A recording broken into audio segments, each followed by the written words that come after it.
Welcome back to my YouTube channel point study point a way of success. तो बच्चों आज मैं इसमें आप लोग को इंग्लिश का क्लास 12th वालों का काफ़ी ही important and genuine model paper बताने वाला हूं, जो कि आपके बोर्ड पेपर में काफ़ी ही महत्वपूर्ण होने वाला है यह मॉडल पेपर। तो वीडियो को पूरा देखिएगा, वीडियो को कहीं पर भी स्किप मत करिएगा। अगर चैनल पर नया हो तो चैनल को सब्सक्राइब करिए और दोस्तों के साथ ज़्यादा से ज़्यादा शेयर करिए। तो चलिए हम वीडियो स्टार्ट करते हैं। फर्स्ट ऑल देखिए, इसमें आप लोग का जो टाइमिंग दिया रहेगा 3 आवर्स एंड 15 मिनट आप लोग को पेपर करने का टाइमिंग दिया रहेगा। ठीक, फर्स्ट आप लोग को 15 मिनट पेपर को रीड करने के लिए दिया रहेगा और 3 घंटे आप लोग को 3 आवर्स आप लोग को पेपर को सॉल्व करने के लिए दिया रहेगा। ठीक है, जो पेपर का मॉड्यूल्स होगा बच्चा कुछ इस प्रकार से होगा। आप लोग का पेपर का modules minimum marks maximum marks आप लोग का 100 का रहेगा। ठीक है, इसमें आप लोग को प्रैक्टिकल नहीं दिया जाएगा। ठीक, इंग्लिश में आप लोग का टोटल 100 मार्क्स का रहेगा। आप लोग का क्लास 12th वालों का है। ठीक है, और 10th वालों का होता तो आप लोग का 17 + 13 आपको रिटन इसमें होता, आप लोग को प्रैक्टिकल होता उसमें मिलता। ठीक है, तो ये आप लोग का क्लास 12th वालों का है इंग्लिश का। ठीक, तो इसमें चलिए हम वीडियो सबसे पहले स्टार्ट कर लेंगे। इसमें आप लोग को जो क्वेश्चंस होगा काफ़ी आप लोग को इसमें खंड में बटा रहेगा। ठीक है, ABC करके रहेगा। सबसे पहले हम इसमें देखेंगे A नंबर। इसमें फर्स्ट आल देखिए सेक्शन है, इसमें आप लोग को रीडिंग आएगा। जिस प्रकार से पेपर्स का मॉड्यूल्स होता है ठीक उसी प्रकार से इसमें डिज़ाइन किया गया है यह मॉडल पेपर। ठीक, तो इसमें फर्स्ट ऑल आप लोग को रीडिंग दिया रहेगा। सेक्शन 8 के तहत रीडिंग दिया रहेगा। कुछ पैसेज आप लोग को दे दिया जाएगा। पैसेज मतलब कुछ स्टोरी का एक खंड कर सकते हैं। कुछ पैसेज वहाँ पे लाइंस कुछ दिया रहेगा, इसमें से आप लोग को पढ़ना होगा और इसी में से पढ़ के आप लोग को उत्तर फाइंड करना होगा। नीचे क्वेश्चंस पूछा रहेगा। ठीक है, तो कुछ पैसेज आप लोग को इस प्रकार दिया रहेगा।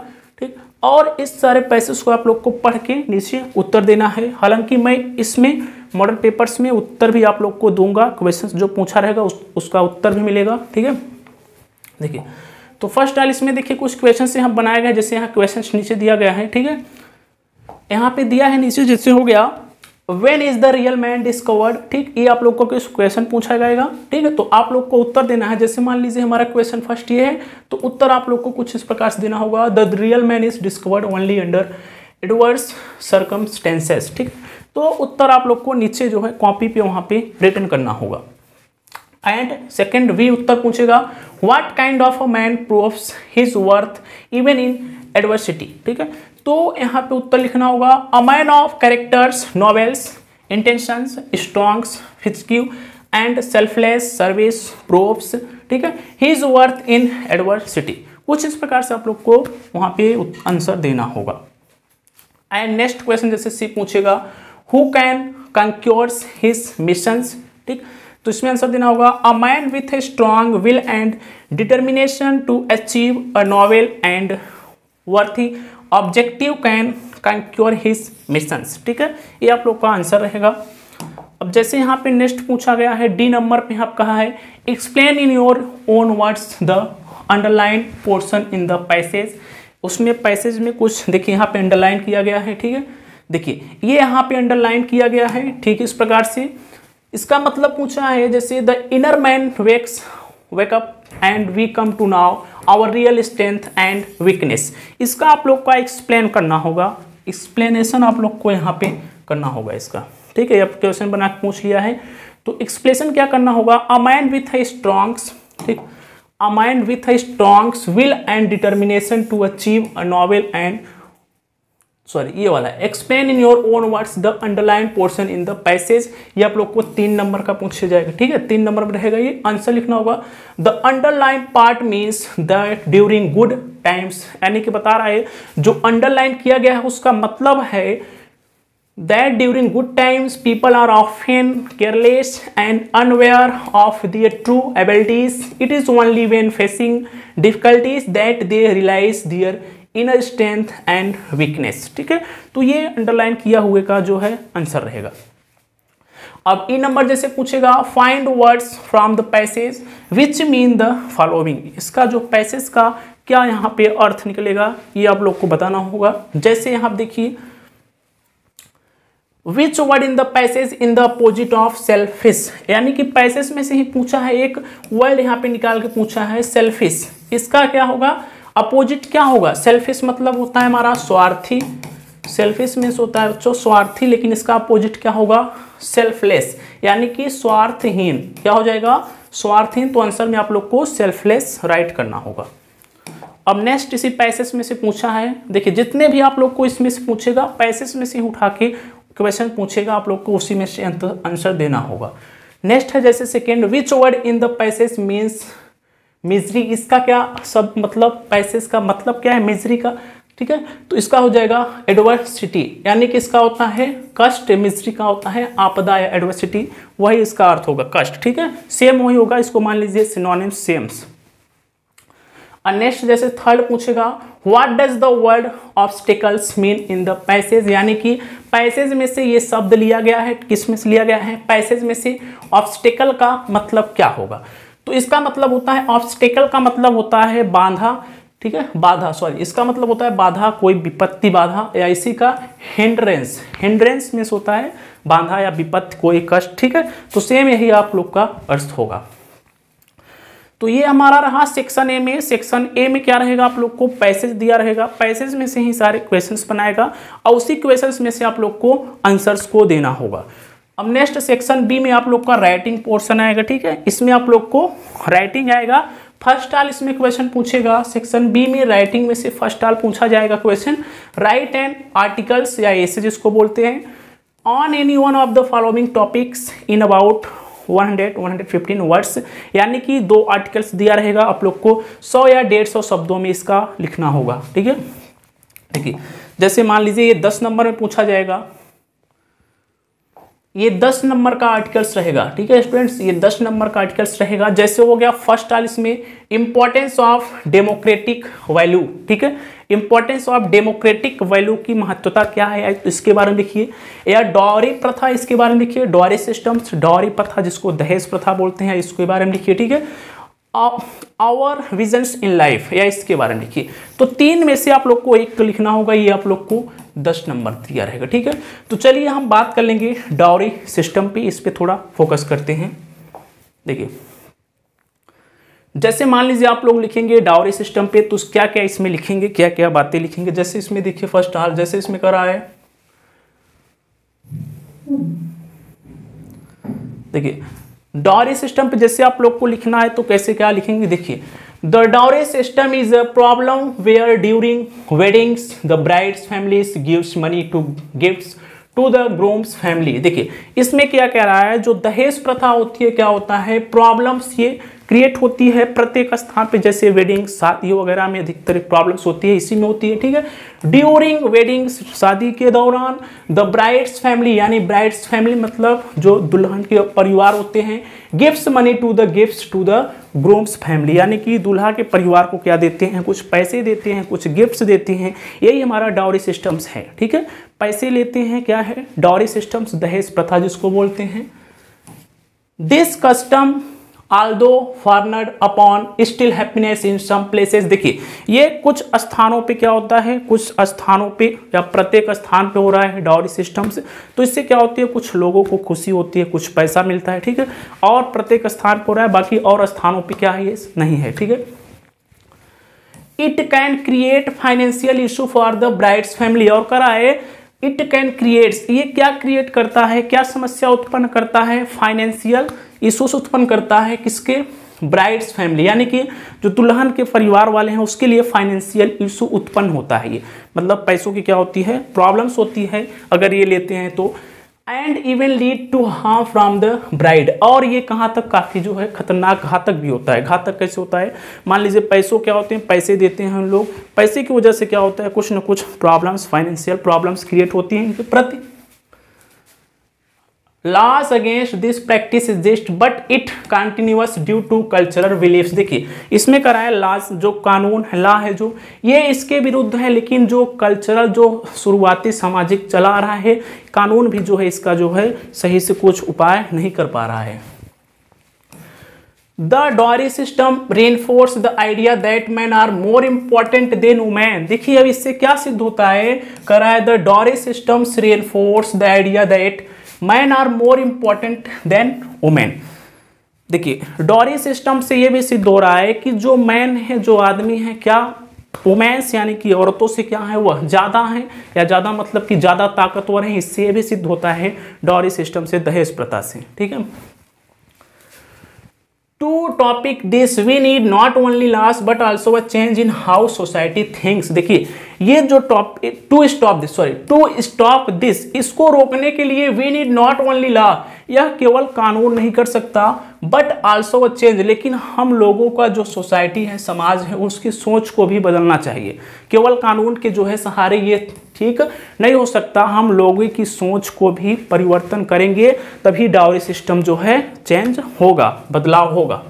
ठीक, यह कह रहा है इसमें we should treat boys and girls equally, और कह रहा है कि हमें जो है बॉयज एंड गर्ल्स, लड़के और लड़कियों को भी एक समान होना चाहिए। जैसे मान लीजिए एजुकेशन में जितना एजुकेशन आप लोग बॉयज़ को देंगे उतना गर्ल्स को भी दीजिए, तब क्या रहेगा, संतुलन रहेगा, इक्वल्स रहेगा। ठीक है, तो आपको ज़्यादा न तो पैसा देना पड़ेगा क्योंकि आप लोग भी एजुकेट किए हैं, हम भी एजुकेट हैं।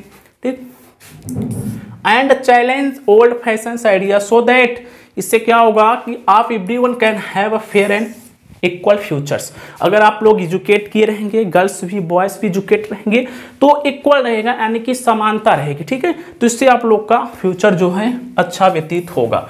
तो ये मेरा रहा डाउरी सिस्टम, दहेज प्रथा के खिलाफ जो है। इसमें आप लोग को अगर लिखना होगा तो कुछ इस प्रकार से लिखिएगा ऐसे। ठीक है, चलिए नेक्स्ट अब हम इसमें देखेंगे प्रश्न नंबर 3। प्रश्न नंबर इसमें 3 आएगा। 3 में आप लोग को दिया रहेगा लेटर, 2 लेटर दिया रहेगा, किसी एक पे आप लोग को लिखना होगा।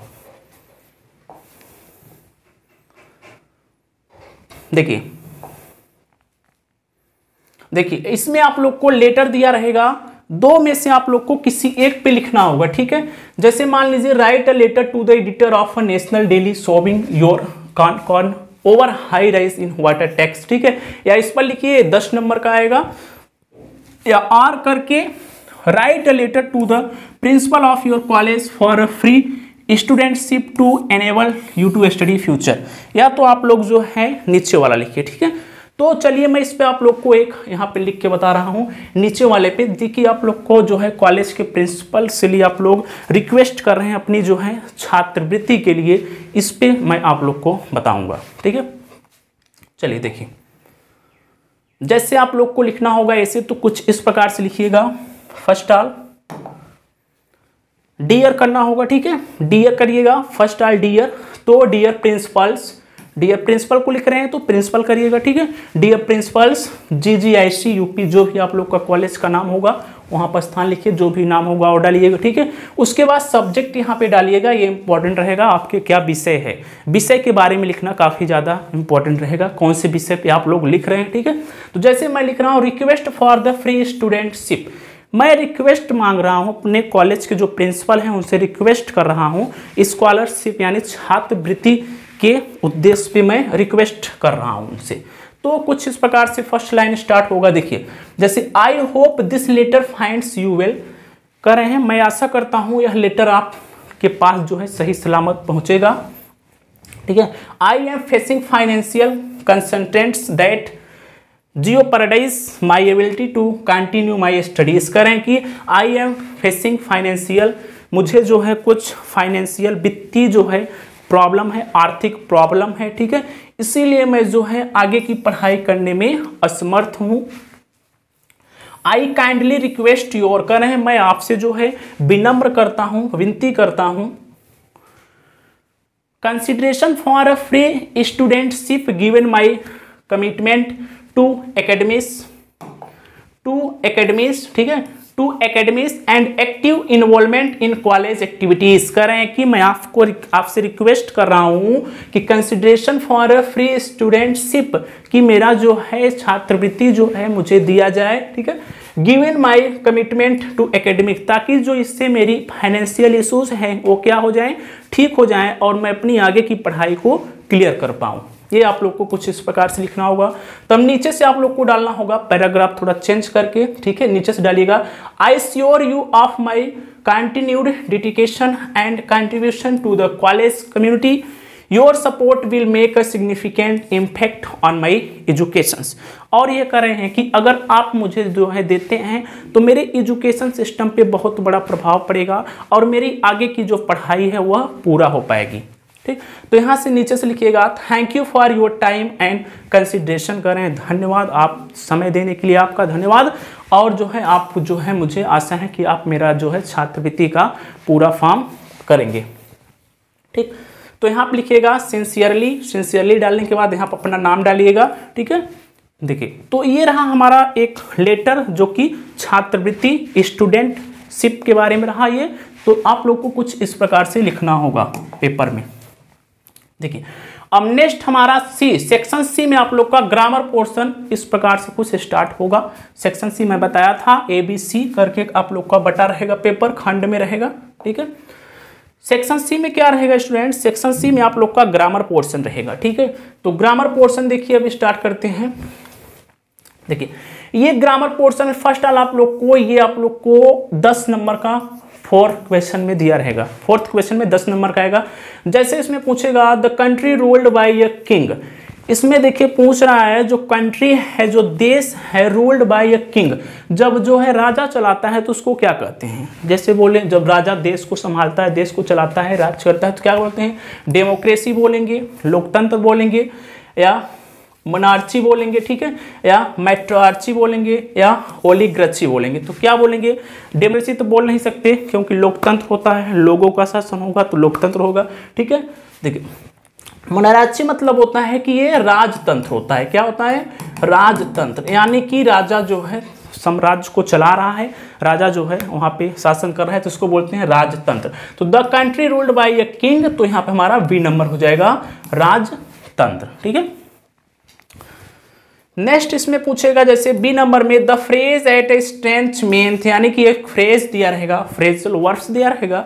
एट ए स्ट्रेच क्या इसका मतलब होगा, तो इसका मतलब होगा कंटिन्यूसली, लगातार। ठीक है, एट ए स्ट्रेच मतलब होता है लगातार, तो यहां हो जाएगा कंटिन्यूसली।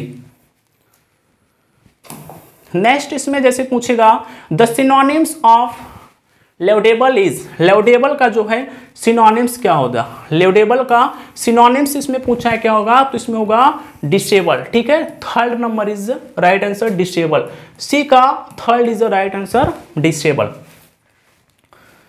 नेक्स्ट देखिए जैसे इसमें पूछेगा which word in this sentence is an error. ठीक है, देखिए ऊपर कुछ सेंटेंस दिया गया है जैसे we should not abuse his fathers, क्या रहा है, one should not abuse his fathers. तो इसमें एरर क्या है, यही पूछा है, which word in this sentence is an error. तो इसमें हिज आप लोग का गलत होगा, हिज एरर गलत होगा, हिज। ठीक है, ये आप लोग को यहाँ पे गलत होगा, हिज। नेक्स्ट है इसमें द एनाटोनिम्स ऑफ स्टेल। ठीक है, स्टेल का जो है एनाटोनिम्स क्या होगा स्टेल का, तो ये हो जाएगा आप लोग का फ्रेश।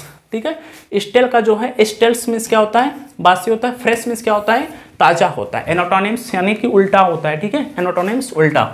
सिनोनिम्स एक ही शब्द के बार बार जो है वर्ड्स रिपीट होते हैं, सिनोनिम्स में जिसको पर्यायवाची बोलते हैं, एनाटोनिम्स में जिसको हम लोग विलोम बोलते हैं। ठीक है, नेक्स्ट अब देखिए 5 नंबर में, यहाँ पे 5 नंबर में जैसे पूछेगा फर्स्ट ऑल,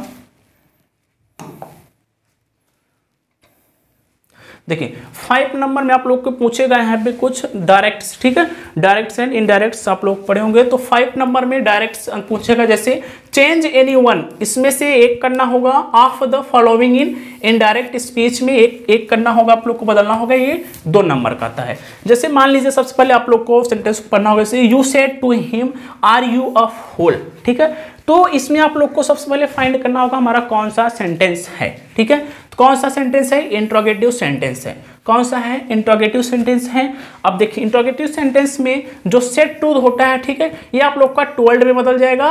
और यहाँ पे कनेक्टिव वर्ड, इसको जोड़ने के लिए आपस में जिसको कनेक्टिव वर्ड बोलते हैं, कंजक्शन बोलते हैं, दैट का यूज होगा। ठीक है, तो कुछ इस प्रकार से लिखना होगा आपको, जैसे यू मेरा यहाँ पे तो यू रहेगा, सेड टू किस में चेंज होगा, टोल्ड में, तो यू टोल्ड हिम का हिम ही रहेगा। ठीक है, यू टोल्ड हिम, यहाँ पे कनेक्टिव वर्ड दैट यूज करिए। अब देखिए यहाँ पे कुछ प्रोनाउंस चेंजिंग होता है। ठीक है, प्रोनाउंस चेंजिंग होता है, जैसे मान लीजिए हमारा सबसे फर्स्ट हाल यहाँ पाएगा यू, यू हमारा कौन सा पर्सन है, सेकंड पर्सन है। कौन सा पर्सन है, सेकंड पर्सन है, तो ये हमारा ऑब्जेक्ट के अनुसार चेंज होगा, हिम। ठीक है, तो ही हमारा देखिए हमारा फर्स्ट पर्सन ही होता है, और यू हमारा कौन सा पर्सन है, सेकंड पर्सन। ठीक है, सेकंड पर्सन। यू हमारा यहाँ पे क्या है, नॉमिनेटिव केस में है, कर्ता कारक में हमारा यू यहाँ पे है। यू नॉमिनेटिव केस में है तो जाहिर सी बात है मेरा यहाँ पे भी हिम का क्या आएगा, नॉमिनेटिव केस ही, ही, ठीक है। हिम का नॉमिनेटिव केस देखिए ही होता है, हिज होता है, हिम होता है, ठीक है। ही हमारा नॉमिनेटिव केस हो गया, कर्ता कारक, ठीक है। और हमारा क्या हो गया, हिज हो गया पजेसिव केस, कर्म कारक, सॉरी संबंध कारक, और हिम हो गया ऑब्जेक्टिव केस। तो यहाँ पे देखिए हिम क्या है हमारा, ऑब्जेक्टिव केस, ठीक है। लेकिन हमारा यू यहाँ पे क्या आया है, नॉमिनेटिव केस आया है, तो यू हमारा इसके अनुसार बदलेगा, ठीक है। तो हिम का नॉमिनेटिव केस क्या हो जाएगा, ही हो जाएगा, ही हो जाएगा। अब देखिए यहाँ पे कुछ सहायक क्रिया कैसे बदलती है, ठीक है। तो देखिए हमारा जो होता है इज, एम, आर, किस में जाएगा, ये इज एम आर किस में जाएगा, वाज में जाएगा, ठीक है। तो यहाँ पे ही वाज, यहाँ पे वाज होगा, ठीक है, वाज करना, ही वाज फुल, ये आप लोग का नहीं होगा, गलत, ठीक है, अब फुल स्टॉप लगाना। तो ये कुछ हमारा इस प्रकार से चेंज होता है। तो किसके अनुसार चेंज किए, हमारा हिम किसके अनुसार जाएगा, ये हमारा नॉमिनेटिव केस है तो ये हमारा इसके अनुसार जाएगा, ऑब्जेक्ट के अनुसार हिम है, लेकिन यहाँ पे यू नॉमिनेटिव केस है तो यहाँ पे भी नॉमिनेटिव केस आना चाहिए। तो हिम का नॉमिनेटिव केस क्या होगा, ही होगा, ठीक है। हिम का नॉमिनेटिव केस ही होगा। ही लिखने के बाद अब इज एम आर किस में चेंज होता है, हम लोग जानते हैं वाज वर्ब में चेंज होता है, लेकिन हमारा ही क्या है, सिंगुलर है, तो सिंगुलर हमारी हेल्पिंग वर्ब भी जाएगी, तो यहाँ पे लिखेंगे was a full, this is right answer, ठीक है। तो ये आप लोग को रहा कुछ चेंजिंग का नियम। अब देखिए हम लोग नेक्स्ट देख लेते हैं, इसमें थोड़ा इसको इरेज कर दें, कहाँ गया, देखिए कट करें। देखिए नेक्स्ट हमारा इसमें है, जैसे the teacher said to me go away at once, यानी कि अध्यापक ने हमें क्या कहा, मुझे कहा गो अवे एट वंस, यहाँ से तुरंत जाओ। तो हमें क्या दे रहे हैं, ये ऑर्डर दे रहे हैं, ठीक है। तो क्या कौन सा होगा, इंपरेटिव सेंटेंस होगा, ऑर्डर दे रहे हैं, आदेशवाचक सूचक होगा, इंपरेटिव सेंटेंस वाक्य है, ठीक है। तो गो अवे एट वंस। अब देखिए इंपरेटिव सेंटेंस में हम लोग यहाँ पे सेड टू को ऑर्डर में बदलेंगे, ठीक है, सेड टू को ऑर्डर में बदलेंगे। तो the teacher said to order हो जाएगा। यहाँ पे मेरा ऑब्जेक्ट क्या है, मी है। तो उसके बाद यहाँ पे जो कनेक्टिव वर्ड होता है, इंपरेटिव में कनेक्टिव वर्ड टू का यूज होता है, ठीक है। कनेक्टिव वर्ड यानी कंजक्शन टू लगाएंगे, और कंजक्शन टू लगाने के बाद इसमें आप लोग को कोई भी चेंजिंग नहीं करना है, ठीक है। इंपरेटिव में अगर कंजक्शन टू लग गया तो इस साइड में आप लोग को यहाँ पे कुछ भी चेंजिंग नहीं करना है, सेम वहीं पे लिख देना है, ठीक है। तो टू यहाँ पे कनेक्टिव वर्ड टू लगा, go away at once, this is right, understands. तो ये आप लोग को समझ में आया होगा।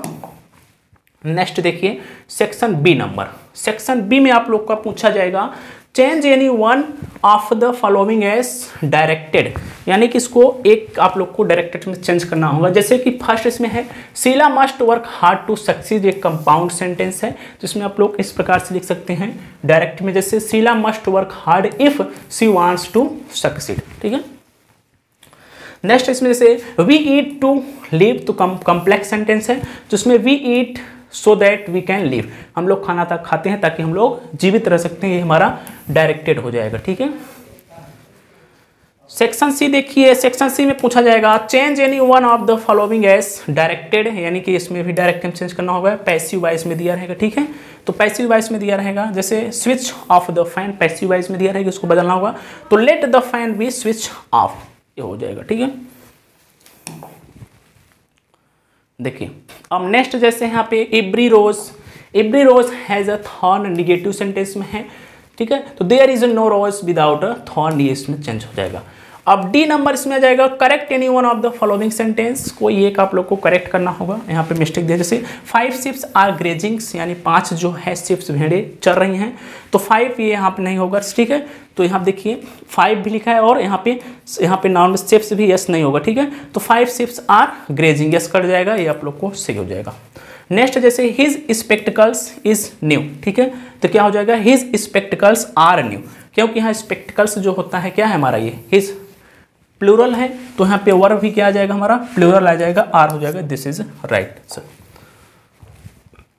देखिए अब नेक्स्ट है use any one of the following pairs of the words in your own sentence to make the difference in their meaning clear. देखिए यहाँ पे कर रहा है use any one of the following pairs of words in your sentence, जो इनका जो है मीनिंग्स है पढ़ेंगे, इसको वही पढ़ेंगे, लेकिन इनका जो उपयोग है, जो वाक्य प्रयोग है, कुछ अलग अलग प्रकार से करना होगा। जैसे बॉर्न्स मतलब होता है जन्म और बॉर्न मतलब होता है जन्मा, ठीक है, पढ़ेंगे वही, बॉर्न हो जाएगा बॉर्न, और उच्चारण प्रोनाउंसिएशन सेम रहेगा, लेकिन इसका अर्थ जो है अलग रहेगा। जैसे मान लीजिए बॉर्न मतलब जन्म, he was born in Delhi, ये हो जाएगा। जन्मा हो जाएगा, जैसे कि male and female followers are born on distinct plants, ठीक है। अब नेक्स्ट इसमें है जैसे चेक और चेक, प्रोनाउंसिएशन नहीं रहेगा लेकिन इनका जो है मीनिंग अलग हो जाएगा, ठीक है, और वाक्य प्रयोग भी क्या हो जाएगा, अलग हो जाएगा। जैसे मान लीजिए यहाँ पे एक चेक होता है जांच करना, जैसे you must check your pockets before washing the clothes, कह रहा है कि मैं आप लोग का जरूर जो है अगर कपड़ा धोने से पहले पॉकेट को क्या करना चाहिए, चेक करना चाहिए। तो ये हो गया एक चेक करना। एक चेक होता है जांच करना, जो चेक होता है जिसको बोलते हैं, ठीक है। The cheque he received from the employer has bounce, यानी कह रहा है जो चेक था वह मुझे एम्प्लॉयर के द्वारा मिला, कर्मचारी के द्वारा रिसीव हुआ, लेकिन वह क्या निकला, बाउंस निकला, ठीक है। ये आप लोग का होता है। अब नेक्स्ट इसमें दिया रहेगा आप लोग का 6 नंबर में ट्रांसलेट दिया रहेगा, इसको इंग्लिश में चेंज करना होगा। इंग्लिश में, हिंदी में दिया रहेगा आप लोग को, इंग्लिश में चेंज करना होगा, तो इसको आप लोग प्रैक्टिस करिएगा, ठीक। ट्रांसलेशन जितना हो सके उतना ज़्यादा प्रैक्टिस करके जाना होगा आप लोग को पेपर में। अब सेक्शन डी में लिटरेचर पोर्शन से आ जाएगा, लिटरेचर से आ जाएगा, ठीक है। लिटरेचर्स में आप लोग का वही आंसर पूछेगा, जैसे 7वें में 4 + 4 2 आंसर पूछेगा, ये 8 नंबर का आएगा, ठीक है। इसको देख लीजिएगा।